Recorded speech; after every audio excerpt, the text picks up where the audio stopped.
আসসালামু আলাইকুম, সবাই কেমন আছেন? আশা করি ভালো আছেন। আলহামদুলিল্লাহ আমিও ভালো আছি। তো আপনাদের সবাইকে স্বাগতম HM হালিম ব্লগস থেকে নতুন আরও একটি ভিডিও নিয়ে আপনাদের মাঝে আমি হাজির হয়ে গেছি।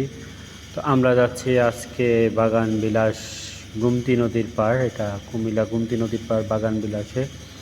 তো দেখতে পাচ্ছেন আমাদের ভাই ব্রাদার নিয়ে আমরা ঢুকে পড়েছি বাগান বিলাসে।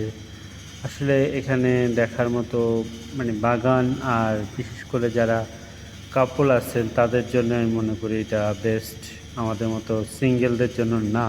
ওই যে দেখছেন সিঙ্গেল হওয়ার কারণে গিয়ে ধরেই দোলনাতে তুলছেন।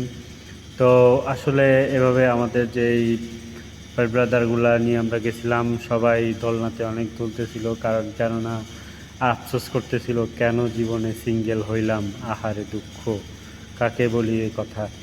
তো দেখতেছেন ভাইয়ের দোলার জন্য হেলমেটটাকেও মাটিতে রেখে দিছে। তো সবাই দুলতেই আছে। আসলে আরেকজন উদাস মনে আকাশের দিকে কেন সিঙ্গেল হইলাম, ডাবল কেন হইতে পারলাম না, তাহলে তো আজকে আরও ভালো জায়গায় যেতে পারতাম হয়তো।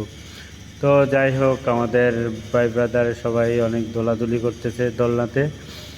তো আমরা আশপাশটাকেও একটু দেখে নিচ্ছি। তো আমরা উঠে সবাই মিলে যাচ্ছি। এই যে দেখতে পাচ্ছেন, আসলে বললামই তো এখানে সিঙ্গেলদের জন্য জায়গা না, বাগান বিলাস।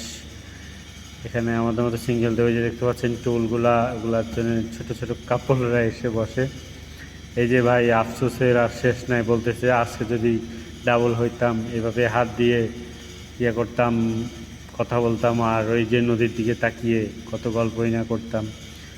তো সবারই মনে একটা আফসোস রয়ে গেল, আর কি করার, কিছু করার নাই, সিঙ্গেল কেন হইলাম। তো দেখতে পাচ্ছেন এই যে জুটি বেঁধে বসে আছে আমাদের ভাই ব্রাদারগুলা ওই সাইডে। আসলে বেশ কয়েকটি জুটি আছে, যার কারণে ওই দিক থেকে শটটা নেওয়া হয়নি, কারণ চাই না কাউকে অ্যালাউ করতে। তো যাই হোক, সবাই ভালো থাকবেন, সুস্থ থাকবেন, আমার জন্য দোয়া করবেন। আল্লাহ হাফেজ।